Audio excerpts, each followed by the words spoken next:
If you are an electrician, there is only two ways to start the morning. That is with a nice cup of coffee or a can of white monster, the sweet nectar of the gods. So I had the lads in the van with me this morning.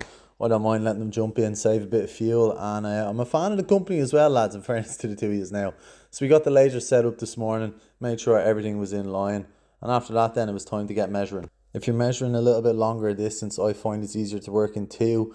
The measurement is always much more accurate and it just never seems to fall out of line as much. Although when you are measuring brackets, every 5 or 6 brackets, you should get down, have a look and make sure that your measurements are still in line, because over long distances, they do fall out of line. And then we had a bit of Stay by Rihanna as requested by P. Moving on from this then, with a new addition to the tool bag today, a bandsaw. I actually had this in the van yesterday and I didn't even know. The only issue I have with this thing is that it's designed for right-handed people. Now, I am a lefty, where my lefties out there, but you just get used to it over the years. You almost become ambidextrous. I think at this stage I can use a drill just as well in my right hand as I can my left. Being able to use power tools in either hand is definitely a great skill to have, and it will get you out of a hole someday. So this bandsaw made light work of this baler rod, in fairness now, and the cut was clean. These nuts went on straight away. So then it was time to get these brackets together, and we were like a Ford assembly line from 1973.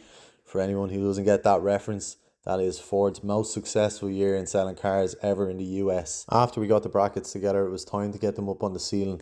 Now, I actually completely forgot to take footage of this for whatever reason, but that's just how it goes sometimes. And then I just keep zooming with this one for whatever reason, but like, look at the zoom on that.